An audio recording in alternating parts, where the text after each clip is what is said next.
ശബരിമല മണ്ഡല മകരവിളക്ക് മഹോത്സവ തീർത്ഥാടനത്തിന് തുടക്കമായി. ഇന്നലെ 4 മണിയോടുകൂടി നട തുറന്നു.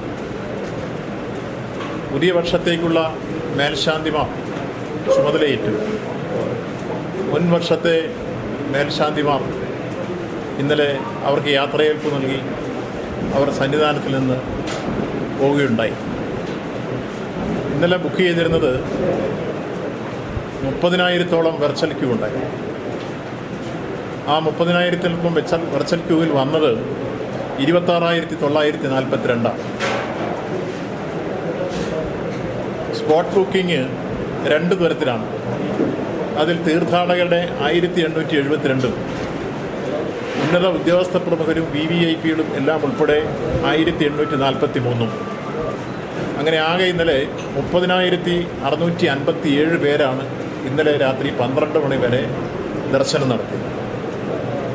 ഇന്ന് രാവിലെ എത്തിയപ്പോഴേക്ക് അത് 50,000 കഴിഞ്ഞിരിക്കുന്നു.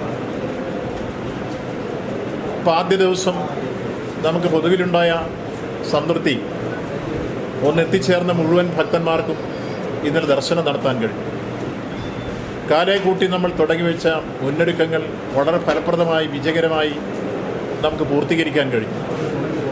അതുകൊണ്ട് മുൻവർഷങ്ങളിൽ വന്നിരുന്ന അയ്യപ്പന്മാർ തന്നെ ഇന്നലെ നിലയ്ക്കലും പമ്പയിലും സന്നിധാനത്തിലുമൊക്കെ എത്തിക്കഴിഞ്ഞപ്പോൾ പുതിയതായി നമ്മൾ ഒരുക്കിയെടുത്ത സംവിധാനങ്ങളും പശ്ചാത്തല സൗകര്യങ്ങളും വിപുലീകരിക്കപ്പെട്ടത് അവരിലെല്ലാം സംതൃപ്തി ഉളവാക്കുന്ന സാഹചര്യം സജ്ജാതമായി.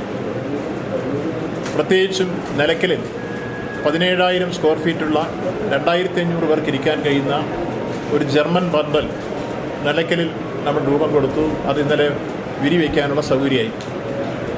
പമ്പയിലെത്തിയപ്പോൾ പമ്പയിൽ 20,000 സ്ക്വയർ ഫീറ്റുള്ള ഏതാണ്ട് 3,000 പേർക്ക് വിരിവയ്ക്കാൻ കഴിയുന്ന ഒരു ജർമ്മൻ പന്തൽ ഒരുക്കി.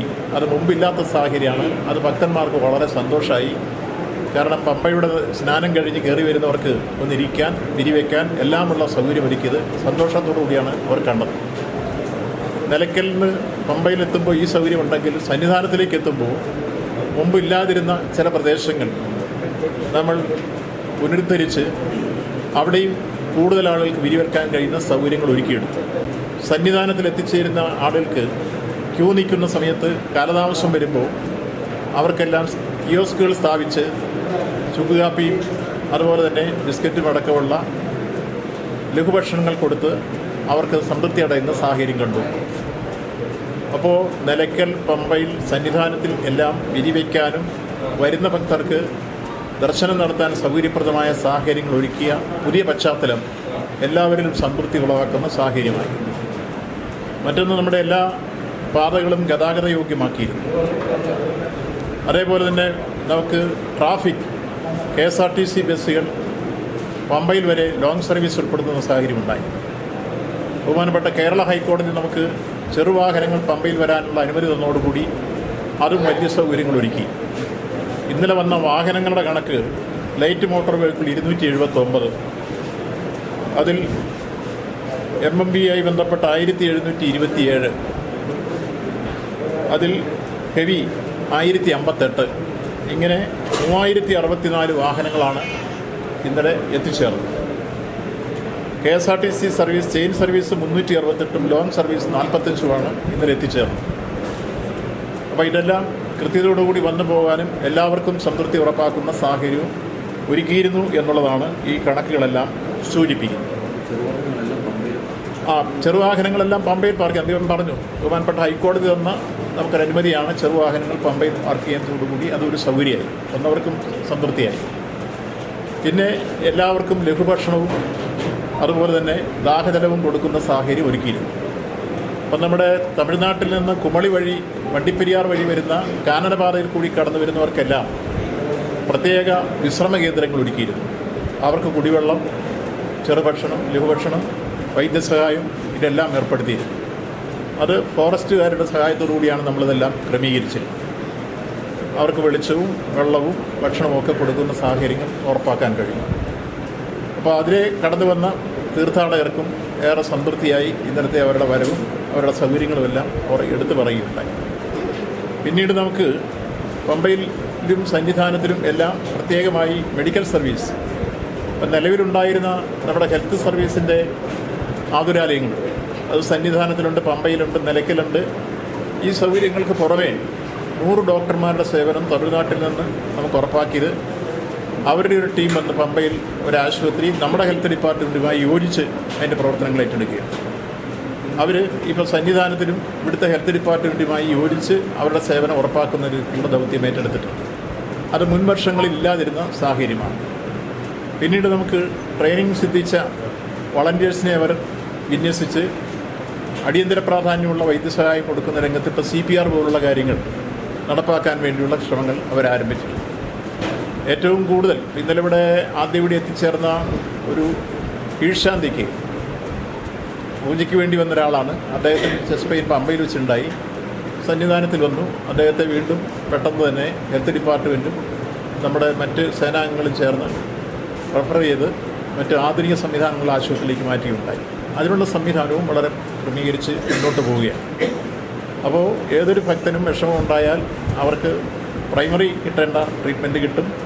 വിദഗ്ധ ചികിത്സ വേണ്ടതിന് തൊട്ടടുത്ത് ജനറൽ ആശുപത്രിയുള്ള പത്തനംതിട്ട, കോന്നി, കാഞ്ഞിരപ്പള്ളി, കോട്ടയം മെഡിക്കൽ കോളേജ് ഇങ്ങനെയുള്ള എല്ലാ സൗകര്യങ്ങളും പ്രയോജനപ്പെടുത്താനുള്ള ക്രമീകരണം പൂർണ്ണമായി അതനുസരിച്ചുള്ള പ്രവർത്തനങ്ങൾ നടക്കും.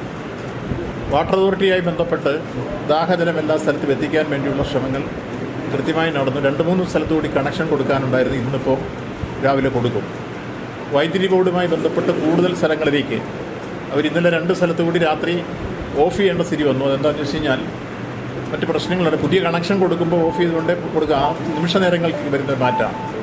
അതും ഇന്ന് പരിഹരിക്കപ്പെട്ടു എന്നുള്ള കാര്യം എടുത്ത് സൂചിപ്പിക്കുകയാണ്. ലീഗൽ മെട്രോളജിയും ഫുഡ് സേഫ്റ്റിയും സപ്ലൈകോയും അവർ യോജിച്ചുള്ള ഒരു റെയ്ഡും ഓരോ ഭക്ഷണ സാധനങ്ങളെ സംബന്ധിച്ചുള്ള അതിൻ്റെ സേഫ്റ്റി ഉറപ്പാക്കാൻ ആവശ്യമായ ക്രമീകരണവും ഇന്നലെ തുടങ്ങി വെച്ച് അവരുടെ ജോയിൻ്റ് ഇൻസ്പെക്ഷൻ ആരംഭിച്ചു. അത് അതിപ്രധാനമാണ്. 1 വില നിലവാരം പരിശോധിക്കുക, 2 ഭക്ഷണങ്ങളുടെ ഗുണനിലവാരം പരിശോധിക്കുക. ഈ തരത്തിലുള്ള കാര്യങ്ങൾക്ക് ടീമായി നീങ്ങുന്നു. അതൊരു മജിസ്ട്രേറ്റൂടെ ഇവിടെ ചാർജിലുണ്ട്. അദ്ദേഹത്തിൻ്റെ കൂടെ ടീം വർക്കായിട്ട് അത് ജോയിൻ്റ് ഇൻസ്പെക്ഷനാക്കി മാറ്റിയിട്ടുണ്ട്. മറ്റൊന്ന്, ലഹരി പദാർത്ഥങ്ങളുടെ കടവരവ് ഇല്ലാതിരിക്കാൻ എക്സൈസ് ഡിപ്പാർട്ട്മെൻറ്റും പോലീസിൻ്റെ സഹായത്തോടു കൂടി ജോയിൻ്റ് റെയ്ഡ് നടത്താൻ തീരുമാനിച്ചിട്ടുണ്ട്. അത്തരം കാര്യങ്ങൾ വളരെ ഭംഗിയായി ഫലപ്രദമായി മുന്നോട്ട് പോകും. പിന്നീട് നമുക്ക് സന്നിധാനത്തിൽ എത്തിച്ചേരുന്ന ആളുകൾക്കെല്ലാം ദർശനം ഉറപ്പാക്കുന്നു. നേരത്തെ തന്നെ നമ്മൾ പ്രഖ്യാപിച്ചതാണ്. 70,000 പേരാണ് നമ്മൾ per day virtual queue announce ചെയ്തത്. ഇന്നലത്തെ ഒരു അനുഭവം, പ്രത്യേകിച്ചും പോലീസ് നല്ല സുദീർഘമായ സേവനമായിരുന്നു ഇന്നലെ തുടങ്ങിയത്. ആ സുദീർഘമായ സേവനം ഇന്നലെ പോലീസ് ആരംഭിക്കുമ്പോൾ പോലീസിൻ്റെ ഇന്നലെ 1 മിനിറ്റിൽ 85 പേരെ വരെ കയറ്റിയ സന്ദർഭം. അത്യാവസാനം മുഴുവനായില്ല, പക്ഷേ തുടക്കത്തിൽ 1 മിനിറ്റിൽ 85 പേർ കയറുന്നു എന്ന് പറഞ്ഞാൽ ഇതിനു മുമ്പ് ഒരിക്കലും ഉണ്ടാവാത്തതാണ്. എന്നുവെച്ചാൽ ആധുനികമായി സംവിധാനം ചെയ്തത് പോലീസിന് സഹായകരമായി മാറി, പോലീസിൻ്റെ സേവനം ഉറപ്പിച്ചു.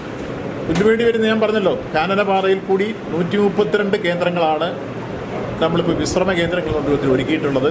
അവിടെ ഭക്ഷണം, ദാഹജലം, വൈദ്യസഹായം ഇതെല്ലാം ഉറപ്പാക്കിക്കൊണ്ട് കൃത്യമായി അവരെ ശ്രദ്ധിക്കാനും, അവിടെ പ്രത്യേകിച്ച് കാനനപാതയിൽ കൂടി വരുമ്പോൾ വൈൽഡ് അനിമൽസിൻ്റെ എന്തെങ്കിലും ആക്രമണം ഉണ്ടായാൽ അതിന് സാധ്യതയുള്ള സ്ഥലങ്ങളിൽ അവരെ നേരിടാനുള്ള ട്രെയിനിങ് ശ്രദ്ധിച്ച ഫോറസ്റ്റുകാരെ നിയോഗിച്ചിട്ടുണ്ട്. അതുപോലെ തന്നെ സ്നേക്ക് കാച്ചേഴ്സിന് വേണ്ടി ഈ എലഫൻസിനെ നേരിടുന്ന സ്ക്വാഡുണ്ട്. ഇതെല്ലാം വിന്യസിച്ച് കഴിഞ്ഞിട്ടുണ്ട്.